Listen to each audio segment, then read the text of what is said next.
Wi-Fi. Hello everybody, welcome to Teamsheet Live. Sorry we're a little bit delayed, it's all a bit mad here at the Jonny-Rocks Stadium this afternoon, but unsurprising given that a big afternoon it is here at Cheltenham Town. Of course, Cheltenham's last League Two game of the 2020-21 season. A win today and Cheltenham Town will be crowned League Two champions for the first time in their history.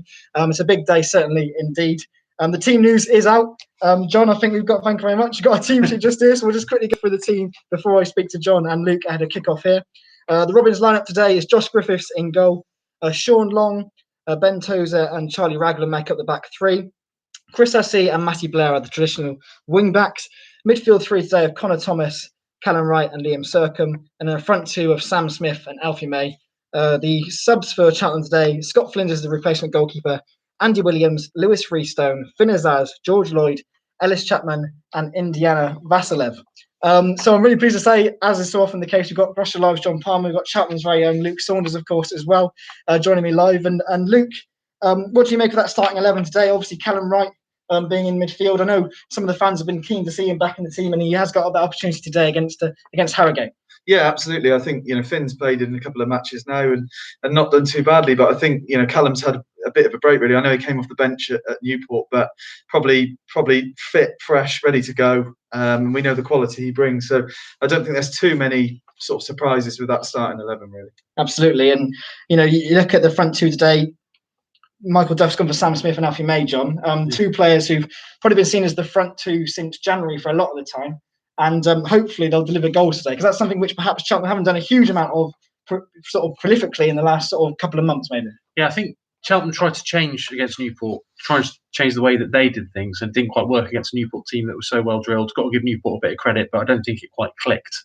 And that wasn't just down to the formation; it was it just wasn't everything conspired really. Pitch and some of the obviously emotional draining that had gone on in the week that Michael Duff spoke about. But I think today it looks more like the tried and tested. The formation with one in behind, whether it's Finn Azaz or today Callum Wright, attacking midfielder. I think that suits Connor Thomas, suits Liam Sercombe. Sercombe will do a bit of everything. Thomas will sit, and Wright will be given license to try and pick open the Harrogate defence. Goals have been a little bit harder to come by recently since the 4-0 on Good Friday, when Callum Wright scored what has definitely been, unless somebody can come up with something special today, goal of the season. But he's deserved it, and him and Finn have both chipped him well this season. But I'm quite glad he's in, because he's got that little bit of magic, got the ability to conjure something out of nothing. And I think it's going to be a cagey one. I can't see it being a 5-4 today as Harrogate had against Cambridge. But yeah, I quite like the look of the team. It looks more like we're going to do what we do. You've got to try and stop us. Absolutely. Let's have a look at some of the live chats that's coming in already. I think Luke Barnes being very supportive, saying he's looking forward to the game today. Robert's Report podcast. Hi, Tommy. He says, afternoon from lovely sunny Ireland. I can tell you it's not sunny here in Cheltenham today. He says the sun's out and the champagne's in the fridge, ready and waiting. Come on, you Robins.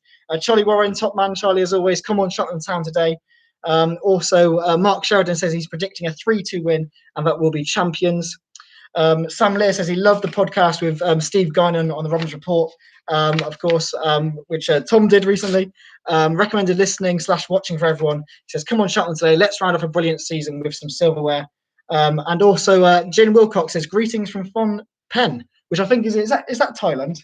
Could well be. Yeah, well, Jin, local, just check on my international geography there. Let us know what country Phnom Penh is in if you want to let us know, definitely.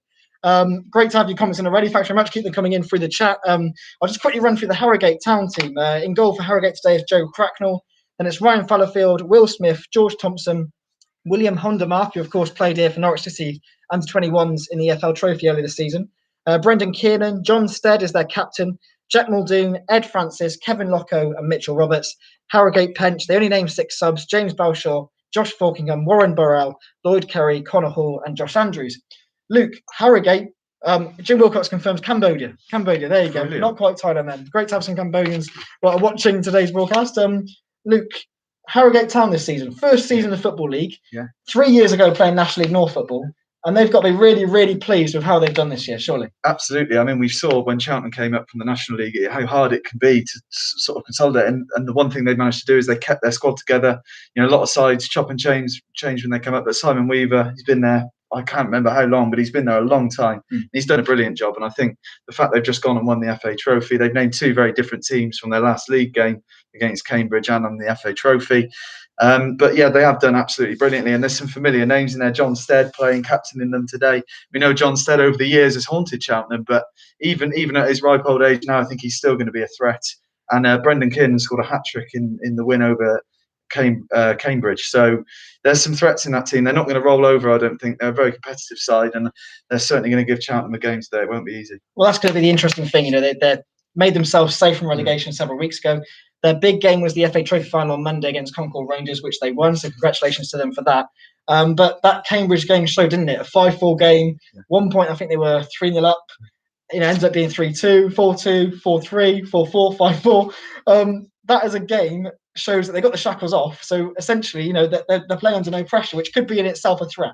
Absolutely, and we saw how. I mean, it's an old cliche with this league, and that everyone beats everyone. But even last week, the top three, no one won in the top three last week, which shows that right down to the last day, it's as competitive as it always has been. But the thing with Harrogate as well, I think we'll see a completely different game to what we saw up in Harrogate, where the pitch was frozen, it was bobbly. Cheltenham got their lead, they sat on it, and they were quite happy to sort of preserve it and defend it, weren't they? But today on the pitch, Matt Uttridge and his team done a brilliant job. It's still in fine condition, and with Cheltenham's lineup, they'll be looking to get the ball down and play football. And I think we're going to see a much different game than when we saw back up. I can't remember when it was now, but it wasn't very good conditions in that one. So it was like concrete that night. And Simon Weaver, the Harrogate manager, I've heard him being very complimentary about our pitch upon their arrival at the Jonny-Rocks this afternoon, which is a good sign. And of course, like Luke says, going to make a big difference surely in terms of the game today. A few more comments coming in. I think we've got some score predictions. Charlie says he thinks it's going to be 1-0 Cheltenham. Luke reckons it'll be 4-2 to Cheltenham. Charlie also says, great to see Lewis Freestone has signed a new contract. Really happy for that. And of course, that is one of the big player news items that has come out in the last few days, John. Lewis Freestone, not just signing for another year, but signing for 2 years. There's been a big thing in recent years at Cheltenham, and it has proven successful to sign players on longer term deals so that they're part of the club over a period of time as opposed to just short snap 6 months trying to make an impact.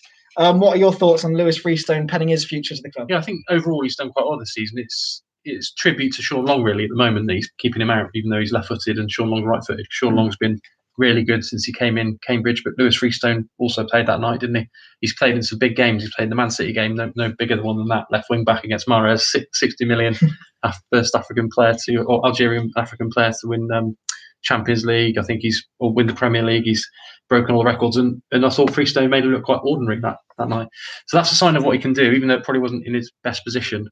And I think it just shows what they think of him. Left-footed, decent size, quite comfortable on the ball. There were times, seems mad to think about it now, but there were times earlier in the season where it looked like it was going to be close between him and Will Boyle. Obviously, Will Boyle came in, reclaimed his place and did really well before he got injured. But Freestone, gave him genuine competition early on in the season. Right from that first game at Peterborough, that was his debut, wasn't it? Away at Peterborough in the Cup. So he's done well. He's obviously comes from a good pedigree. He's been at Peterborough, Brighton, left footer, as I said, good size. Yeah, he's got all the attributes to hopefully go on to become a first team regular. And it's good. Yeah, 2 years is brilliant for him, and it gives security for the club. They think he's ready to go into a team that hope to be in League One in 2 years' time. Definitely, it'd be interesting to track how he does over this course of those 2 years. Certainly. Joshua Crispy says he's predicting a 3-1 win today. We'll definitely take that, Joshua. Sam Nair says, any idea where the League Two trophy is? Is it at Wadham Road or a central location ready to be flown in, depending whether Cheltenham or Cambridge win it? That's a very interesting question. I know there's some trophies I think are here. I don't know if the trophy. These are here. So chocolate boots. Yeah. Please buy them at shop.ctfc.com. But the trophy itself, I must admit, I don't know where that is. I know we've got some trophies here. So, for example, if Josh Griffiths wins Golden Glove, which him and Velklav Hladky, the Salford City goalkeeper, are up against each other for that one, then Josh will receive that trophy today. So fingers crossed. We either keep another clean sheet or don't concede as many goals as Salford, and then Josh will pick up that award after a very good season. Another question that's come in. The Cheltenham North stand says, hello there, big fan here. I've got a question. Will there be a bus parade if Cheltenham win the title? From what I'm hearing so far, nothing's been arranged, I don't think. I think because of all the issues with COVID-19 and obviously sorting things out with, I think, potentially the local council as well. At the minute, there's been nothing, I think, arranged on that part, which I know is disappointing because Cheltenham have always done historically very good bus parades, as I'm sure these two can confirm. So sadly, at the minute, I'm not sure one's been organised, but obviously, if anything changes, we'll just keep an eye on the club's channels and we'll let you know, obviously, immediately as quickly as possible. Luke, just talking about defenders who've signed new contracts, Grant Horton also signed a 2-year contract, one of our own from the academy. great signs for him, isn't it? It is, and I think everyone loves a player coming through from the academy and getting a chance. And I think Grant, he's been out on loan a couple of times. He impressed Jerry Gill at Bath City, didn't he? And I think even though I think for him to come off the bench and make his first league appearance this season at Cambridge in a game like that against an opposition that even at the time they were up there with Cheltenham, it was a huge game. Shows the faith Michael Duff had in him to put him into that game, and I think he made a crucial block in it as well. So there's clearly a player there that Michael and the coaching team see is going to be a very important player for the future, and I think it's a great bit of business to get him tied down. Absolutely, good stuff for Grant, tied down for another 2 years, having come through the academy from the age of 9. Great stuff for him. John, you've seen many promotions for Cheltenham, obviously in non-league days and in the Football League. How different is it, firstly, winning automatic promotion, which is obviously guaranteed, we know that, but how different would it be if Cheltenham won a Football League title compared to the ones before? Yeah, I mean, it shouldn't be underestimated, really. Cheltenham have only ever finished top of a division 4 times since 1932. So whatever the division is, obviously a couple of them were Southern League, and they've done it twice in the conference. So to do it in a league where there's some big clubs in this division, very big clubs. Obviously, Cheltenham aren't guaranteed to be top yet. To be guaranteed either first or second, with some of the budgets Cheltenham are up against, some of the calibre of players that have been at the top levels, and it's not easy. I think there's been a lot of debate going around. It's quite predictable, isn't it? All Cheltenham fans will think it's been a particularly hard one this season. Some of the fans that went up last year of Swindon might think it's not as good, and you're going to argue your corner. But whatever the opposition, there's 24 teams trying to win the league. And Cheltenham have done it 2 years in a row. They've been up there. This year they've gone one step better. It shouldn't be underestimated what they've achieved. And you have to beat what's in front of you. And I think it is a tough division. I think it's whatever the standard of football is judged to be. I think it's the challenge of going out there every Saturday and Tuesday without any fans. It is not easy, is it? Motivation to get yourself up for it every game, every single game. There hasn't been too many damp squibs this season. There's been a couple of disappointing games, but there hasn't been many. And the defeats, most of them have been very narrow, not let many goals in. Just brilliant. The most consistent team in the league going into the final game. Obviously, it could change today, depending on what happens here and what happens at Cambridge against Grimsby. But unbelievable achievement. It's got to go right in there with the best achievements in Cheltenham's history. They've never done it before. Obviously, they have finished higher than this before because they've been in League One. But to go up automatically, hopefully they can go up and make a good fist of it in a high level. It will be a challenge, but for a club of this size, they've absolutely no right to be hovering around the top of League Two, let alone being in League One. So yeah, I think you've got to give. Maybe they aren't getting enough credit at the moment for what they've achieved. And John sort of slightly alluded to there. Michael Duff, I think, made a point of that in his press conference about people saying like, "Oh, it's the worst the league's ever been." But surely, in many ways, it's been the hardest the league's ever been. Like John said, no fans, very little preparation time, sometimes no training. Well, more or less no proper training in between matches. So, is there a different type of praise needed for this squad than what some people would claim it to be, given the amount of points that have been earned, or perhaps the quality of football, maybe sometimes overall in the division? Yeah, I think so. And when you look back at last year as well, the fact that the team bounced back the way they did, I mean, I think many would argue that if the season was able to finish last year, there was a very high possibility they could have finished in the top 3. So to have to compete in the playoffs, go again, and then to get knocked out the playoffs in the disappointing way they did, to bounce back. I know there's been a few players come in, and with that short turnaround time as well, in the current situation, I think it's an absolutely phenomenal achievement. And as you say, probably harder than it would be in a normal time. And I think it says a lot that the team with it's obvious, but the team with the most points is the best team in the league. And I know there's been a couple of games this season where Cheltenham, over the course of 2 matches, have lost to the likes of Barrow, who have been down there, and that's fair play to Barrow for that. But I think in terms of over the course of the season, there's a reason why Cheltenham are in the top 3, and that's because they are one of the top 3 teams in the league. They're brilliant. Well, and I think the achievement is certainly something that should be praised. Well, it's fascinating that we're talking about Cheltenham being a top team and getting into League One, because right now I'm looking at the full-time scores in the Championship that are coming through live. Rotherham were leading Cardiff City 1-0. Marlon Pack has scored an 88th minute goal for Cardiff to earn a 1-1 draw, which I think means Rotherham are relegated to League One. They are. So Marlon Pack has sent, well, not Marlon Pack on his own, but he has scored a goal, the former Cheltenham midfielder, to send Rotherham back down to League One. Wickham, incredibly, have won on the last day, but despite that, go down. What an effort. Yeah, incredible effort. 43 points, Wickham. Sheffield Wednesday and Derby County are currently locked at 3-3 with a few minutes to go. So at the moment, Derby County are staying up in the Championship, and Sheffield Wednesday are currently due to finish rock bottom of the Championship and will be joining Cheltenham in League One. That's as it stands with a few minutes to go. Yeah. So Wickham and Rotherham will be definite opponents for the Robins next season in League One. Looks like Derby and Sheffield Wednesday are fighting it out literally to the last seconds of their game to see who will be playing League One football next season. Incredible stuff. It's just mad that they always leave it to the last few minutes when you've got a whole season to play. Let's have a few more questions then. Cambridge Northtown says, since Cambridge lost to Harrogate 5-4, do you think it will happen to Cheltenham too, as Cambridge and Cheltenham are quite equal sides? I think it's difficult to say. I mean, at the end of the season, you do get a lot of freak results, but I think when you look at history and you look over the last few matches, Cheltenham's in particular, they're very tight matches with 1 or 2 goals. They've only let 1 in here in 5. Harrogate have conceded once away at least in their last 7. But I think it's going to be another tight game. I cannot see a high-scoring affair, really. The way Cheltenham season's gone, there's been very few results like that. Exeter at home, that were 2 teams that were just they were just going for it, weren't they? It was sort of pound for pound. But I think now, at this stage of the season, the way Cheltenham have been, that they'll keep doing what they do. They'll keep it tight, and it'll be a very, very low-scoring game, I think, hopefully in our favour. Absolutely. Or Sam Nair, he says, do you think we'll see any of the loan players back here next season? I think Josh Griffiths, they will definitely want to keep Josh Griffiths back. And I think going up to League One will give Cheltenham a chance of doing that.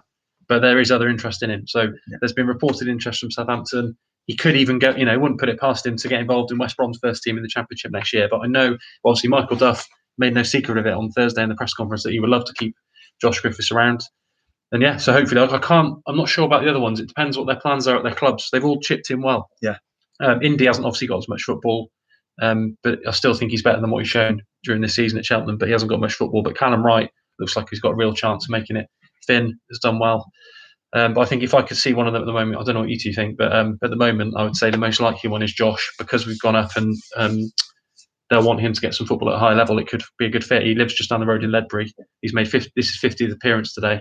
He's got exactly what we wanted out of it. But as long as he doesn't get snapped up by a bigger club, or West Brom think, well, he's not going to replace Sam Johnson, I wouldn't have imagined yet, but he could be on the bench. But I think he'd rather be playing. So he said, didn't he, in the pre-match, that he wants to be playing 40-50 again next season. He might see an opportunity to do that whilst living just down the road. So Josh Griffiths, I think, would be great. Boaz Myhill, goalkeeper coach for the Under-23s at West Brom, here again today to scout Josh. So no doubt having one final look this season. He's had a great season. Like I said, him and Aladke at Salford going for the Golden Glove this afternoon. Interestingly, I've just been told by a representative from the EFL that Salford's game against Leyton Orient has been put back an hour because of a waterlogged pitch at Salford. Right. So Josh is going to have to wait patiently, hopefully with a trophy, a league trophy, fingers crossed, in his hands, to see whether he does win the Golden Glove. So an extra hour's wait for Josh to wait, depending on, of course, how he performs this afternoon. We'll probably have to wrap up this team sheet live soon, of course, because it's about half an hour and a bit till kickoff. Into stoppage time at Pride Park, Derby 3, Sheffield Wednesday 3. As it stands, Martin Waghorn's penalty about 12 minutes ago looks like it may be keeping Derby County in the Championship by the skin of their teeth. So as it stands right now, it will be Wickham, Rotherham, as we said, and Sheffield Wednesday coming down from the Championship to play Cheltenham in League One next season. Of course, that could change in a few minutes' time if Derby cannot hold on to that point in stoppage time, when Rooney's Derby, of course. But yeah, no, fantastic. Thanks very much for joining us on Team Sheet Live. Luke, thank you as always. John, thank you as always. It's been great to get your contributions ahead of kickoff here in the final few matches in the second half of the season at Jonny-Rocks Stadium. It's a big one then this afternoon. One final game in League Two this season. Harrogate Town at home. A victory, of course, means Cheltenham are crowned as League Two champions. Results can also go the way of the team. So, for example, even if Cheltenham lost today and Cambridge lost, Cheltenham would still win the league. Cheltenham could draw and Cambridge could potentially draw as well, and Cheltenham would win the league.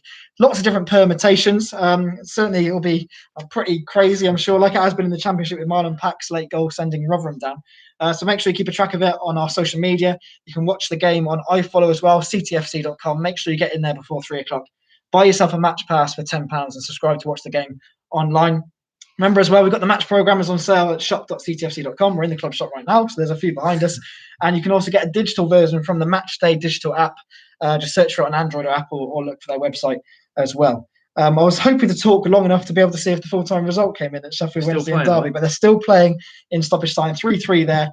So we'll have to wait and see later on to see who is going to be playing that final spot in the relegation zone in Championship for next season League One. But we'll wait and see for that one. But before then, we've got to focus on ourselves. There's a league title to try and win against Harrogate Town today. It's going to be a tough one against a team who've done really well in League Two, their first season at this level. Please also buy Cheltenham Town baby bibs. John's having a real look at what we've got in the shop.